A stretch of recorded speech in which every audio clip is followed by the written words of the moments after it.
In today's video, we're going to be diving into the upcoming pattern, taking a look at a much colder final 2/3 of the month of February, after obviously the first 7 to 10 days have been quite warm. We're going to discuss that a little bit. We have numerous snowstorms to track, some of which might be major. We do have 6 to 10, maybe more inches of snowfall for Northern Virginia, parts of Maryland, Delaware as well, expecting quite a bit of snowfall, and there will be more to the south and north of there, but we're kind of keying in on a bullseye there somewhere near Northern Virginia into Maryland. We're going to be discussing that, but there is numerous other snowstorms to discuss. Also severe weather. It's just going to be action-packed overall. So let's just dive into it. 6 to 10 day temperature outlook from the National Weather Service as of today, February 10th. This is for the 16th through 20th time frame, and we can see warmer or near normal temperatures along the west. We call this a positive PNA. This isn't the most dramatic positive PNA I've ever seen, but I would call this at least a mild positive PNA. And what we see in result of that is really colder temperatures diving southward into the central states especially, but also into the eastern states. And this is what's going to allow for all of that snowfall to be possible. Another piece to the puzzle, because you can have cold with little to no precipitation. We saw that in January, but this does not appear to be the case during the 6 to 10 day time frame, as we expect above normal precipitation for the entire eastern seaboard and well to the west of there throughout a lot of the Ohio Valley, deep south, although snowfall down there is going to be pretty hard to come by. This is going to include obviously the northeast and mid-Atlantic areas where we are keying in on major winter storms. Another area where these could continue to be quite major is going to be the northwest, as we have a pretty active northern jet stream that is kind of just sending storms through this area. A little bit drier to the southwest, and also a little bit of the upper Midwest and northern Great Lakes could be below normal slightly as far as precipitation is concerned. 8 to 14 day temperature outlook, which will be for the 18th through 24th. Looks very cold in the east as well, from the central to the east.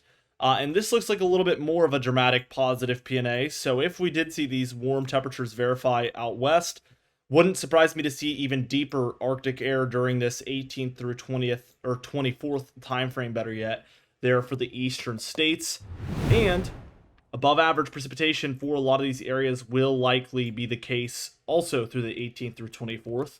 Northwest getting a little drier, although there is a pocket here where we're still above average. That southwest dry area does push to the north quite a bit here. And we can see the upper Midwest and Great Lakes a little bit drier perhaps, but really hardly below average as far as precipitation is concerned. Now, it's worth noting that the 3 to 4 week outlook, which will run from the 22nd through the 7th of March, also looks quite cold, especially for these upper Midwest, Great Lakes, Ohio Valley, into the Mid-Atlantic and Northeast areas. And it looks a little warmer for the southwest and even into the deep south. As we take a look at how the past 10 days of February have gone, like I mentioned, it's been quite warm, especially if you're in the south here, southeast, deep south. These areas have been quite warm, but that cold air is coming over the coming days, and it wouldn't surprise me that some of these areas could end up just having a below average month of February, although it's been so warm in the beginning, because we expect basically from this point onward to be for the most part cold. It could overthrow a lot of these warmer temperatures once the month is said and done. You can see the Northwest has really been the coldest area in the nation. As we take a look here at the European model, I want to just dive towards tonight into tomorrow morning. This will be 10 a.m. actually Tuesday. We see some broad low pressure across some of your deeper south central states here, and we see snowfall starting out for states like southern Illinois, southern Indiana, southern Ohio, northern Kentucky, southern West Virginia, and western portions of Virginia, already seeing snowfall by tomorrow morning. The thing I want to warn you guys of, because I hate when people get disappointed, I love seeing people get happy about these snowfall events. This is going to be a pretty tight gradient storm, which means, areas 20, 30 miles to your south could get 6 to 10 inches, and you guys could end up seeing 2 to 3 inches. It's going to be that tight of a gradient, and unfortunately, in a lot of my videos, I'll read the comments and certain people will be like, yes, we got more snowfall than we expected. And then other people will be like, we hardly got anything, we were supposed to get this much. So there's always going to be some disappointment, and there's always going to be some people that end up getting more than they expected. And I expect a lot more of that in this one. So keep in mind, this is a boom or bust scenario, and any changes will dramatically affect whether increasing or decreasing your expected snowfall. Severe weather in the deep south is going to be possible, especially as we head beyond this point. Actually, Wednesday looks like it could feature a slight risk of severe weather across the deep south. And also, the Storm Prediction Center is predicting, I think it was like the day 5, day 6 outlook from them, and the long range outlooks does indicate that there could be an even bigger threat down the road for later on, maybe this weekend. I don't know what the exact dates are. We're getting pretty close to the time of year where I'm going to need to start showing the Storm Prediction Center outlooks in the video, so maybe we'll start doing that as we approach that event, maybe over the coming days, so keep that in mind. But severe weather on multiple different days possible throughout these parts, and we can see storms kind of flaring up underneath the actual low. So snow to the north, severe weather to the south. We're going to see a lot more storms like this coming up, as we've been predicting for weeks now.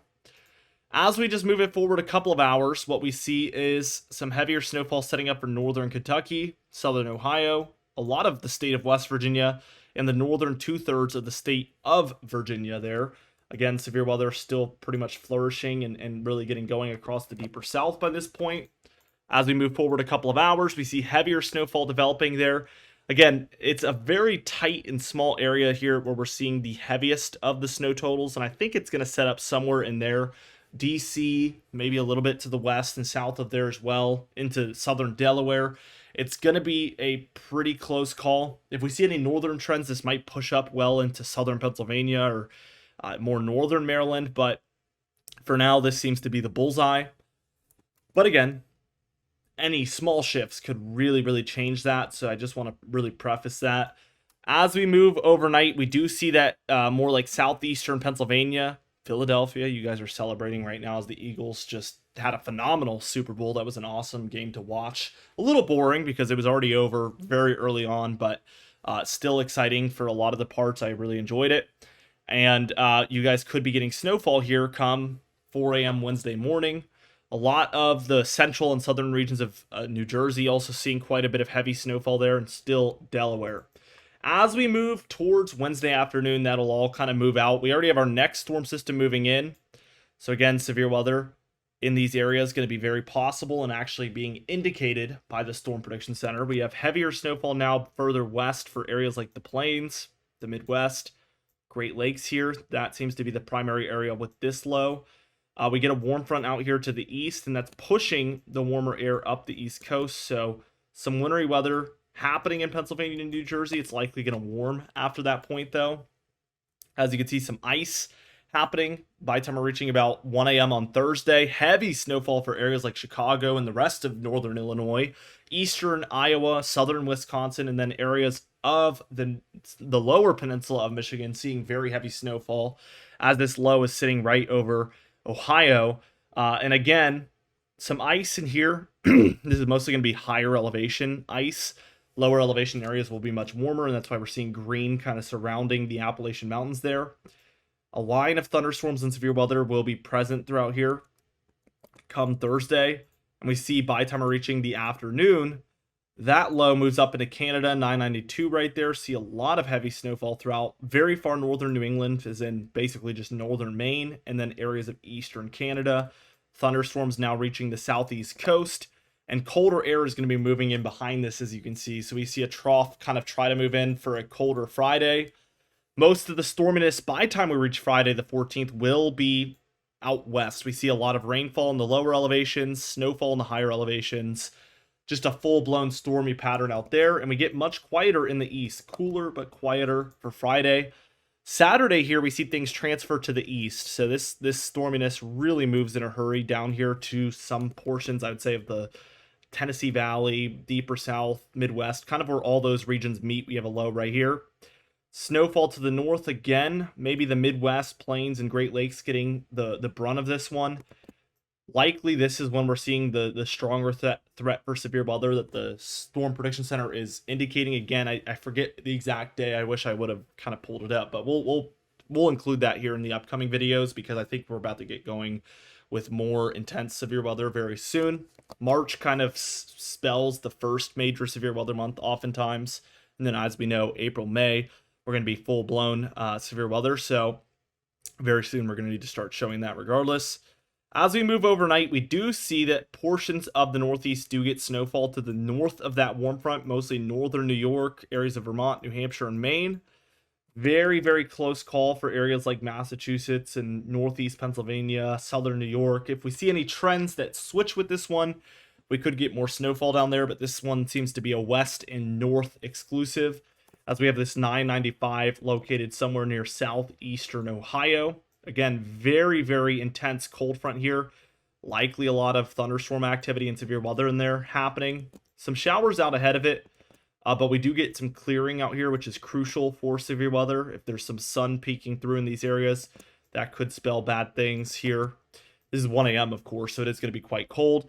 By the time we reach 1 p.m. the next day, we have this 984 millibar low pressure center there nearby the Catskills Mountains. We do see some thunderstorm activity, perhaps for the mid-Atlantic and southeast underneath that primary low. Snowfall to the north now, really excluding Vermont, New Hampshire, and pretty exclusive for northern Maine and eastern Canada. But on the western end, we do see up and down the kind of Appalachian mountain range. We're starting to see some heavier snowfall on the back end of this one, as this is going to pull in a lot of Arctic air. By the time we're reaching overnight, we do see more and more areas switch over to snowfall, and that one eventually comes to an end. We're left with very cold air likely for Monday the 17th. Tuesday the 18th, also quite cold in the east, but dry. And then we get our next storm going. This one a little further south. We see this low is over Arkansas. We get snowfall for states like Kansas, Missouri, Illinois. This is hours 2:10, so we're kind of between days 7 and 10 here. Definitely we're in sketchy territory, so don't pay too much mind to the specifics. We'll keep in mind the trends and see how things progress, but things could shift in a big way between days 7 and 10. As we keep going, we do see this low moves through portions of the Ohio Valley, like southern Indiana, southern Ohio, areas of Kentucky, West Virginia, and Virginia. By the time we reach later on in the afternoon, we see very deep diving Arctic air, and this all comes as a result, again, of that positive P&A. I know I emphasize this so much, but it is so critical. That really high stretching positive P&A creates a very low stretching trough behind this storm, and that is the recipe for this further south snowfall, like areas of northern Mississippi and Alabama, perhaps, Tennessee, Kentucky, West Virginia, Virginia, southern Ohio there, all seeing snowfall by this point. It's not quite a coastal low, but it is close to the coast in the southeast there. We do see it move offshore. So the track that it takes is going to be something like this, kind of a southern slider. It doesn't just slide out innocently, though. It kind of tries to wiggle around and move up. We do see it's a 996, which is pretty intense. And this could spell another mid-Atlantic pretty substantial snow system. Obviously could be more intense than this or less, but at this point, this looks like a moderate to heavy snowfall event. And we're within 10 days. We're right about 9 days for this one. This would be around Wednesday, Thursday, 19th, 20th timeframe. So it is in the longer range. Something to monitor, though, for sure. And that one does move up quite a bit. We see areas like New Jersey, Pennsylvania, even southern New England get some pretty heavy snowfall from this one as it continues to drop in pressure down to a 983 here. Southern New England really getting hours and hours of heavy snowfall. And similarly to our previous system that we see around the 16th, 17th, it moves out and we're left with very, very cold air here for Friday the 21st, Saturday the 22nd. We're still very cold here towards the end, and it's all coming due to the higher pressure and warmer temperatures out west, which again we call a positive P&A, and the cold continues to move into the east even by Tuesday the 25th here on this model. Although that is 360 hours out, and we could see some pretty substantial changes between now and then. GFS model, I'm mostly going to be looking for similarities on some of those crucial dates here, but we see this storm that's coming up is very similar. Finally, we've seen some agreement for the Tuesday system, the 11th. I mean, very, very similar. Hardly going to even have to break it down here. We'll look at the snowfall totals in a bit, though.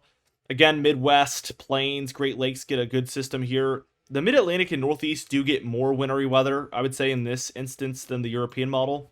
But time will tell with that one. As you can see, by the time we reach about the 15th, we have this low moving through a little bit further south, maybe a little further north with this one, and it's a little weaker. So we start with the Midwest, Great Lakes, Mid-Atlantic, and Northeast snowfall.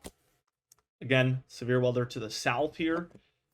But as we keep going, we really see that this one only gets down to a 994, and it's sitting right around New York City. We do get that kind of interior snowfall going for the 16th, and then we do get the very cold air after, but I would say that's a less eventful snowfall event than the European model shows. We do get a very similar snowfall event. It's further south, a little bit more suppressed by the 19th here. This low is actually down by Louisiana. Again, the European model I'll put in yellow, but we saw the low over central Arkansas. So we can tell the GFS model is way further to the south. There's also more cold air to work with down here, much colder. So we get a more true southern slider in this instance, with some lighter snowfall for Oklahoma, Arkansas, Tennessee, into North Carolina and Virginia. Doesn't end up being a very major system whatsoever, though. And then it looks like we want to get maybe a nor'easter going on this GFS model around the 22nd. We get a low trying to form off the southeast coast. Meanwhile, we have cold air really stretching far to the south, so these areas would be kind of game on for a nor'easter to move up, but I don't think we get that connection here. We really just see this low hang out nearby, bring light snowfall to North Carolina and Virginia, and then it kind of just moves out. So that one has potential. It is very far out, but definitely doesn't come together the way it could there. And then we do see one more Midwest, Ohio Valley, Mid-Atlantic, and Northeast snowfall event there right around the 25th, 26th. But once again, 384 hours out. You don't want to pay too much mind to the specifics. The main thing that I do take away, though, on this very long-range look at the end of this model run is, just like the European model, we do have a strong positive P&A still set up here, and we still have more Arctic air moving into the east. So with this in mind, these models are really pointing towards us potentially from the 10th today all the way through nearly the end of February, seeing an overall colder period, a very, very cold period. And that is why I think that we could end up seeing a colder than normal February once it's all said and done, if these models in fact verify. Let's take a look at the total precipitation. We do see the West Coast does good at times. The East full of activity as we see 4, 5, 6 storms move through during the next 2 weeks. And the anomalies are really going to show that. The West hit or miss, but there is some areas above average out there. It's this eastern area where we really flourish. The blues are 2 to even 4 inches above average, maybe even more above average here, compared to what's typical for a 2-week period in February here. So we are seeing inches more than what's typical in these blue and dark green areas. Definitely highly above average activity. Total snowfall here still looks really good, especially the Sierra Nevada picks things up really, really well. Cascades, Rockies, all doing phenomenal. We do see this area over some of the central and semi-northern plains. Again, Midwest, semi-upper Midwest areas. And then into the Great Lakes, some of the Ohio Valley and Tennessee Valley, I mean there. And then portions of the Mid-Atlantic and Northeast do really, really well here. Any of the pinks is going to be like your 1 foot plus for the most part. So we are seeing very high totals in a lot of these areas, but we can tell there's a couple of holes in here, and a lot of this happens in the long range, so it's hard to say if this is exactly where we will see those gaps or how things will shift. But if you were to take this circle as a whole, overall over the next 2 weeks, I think they do really, really well.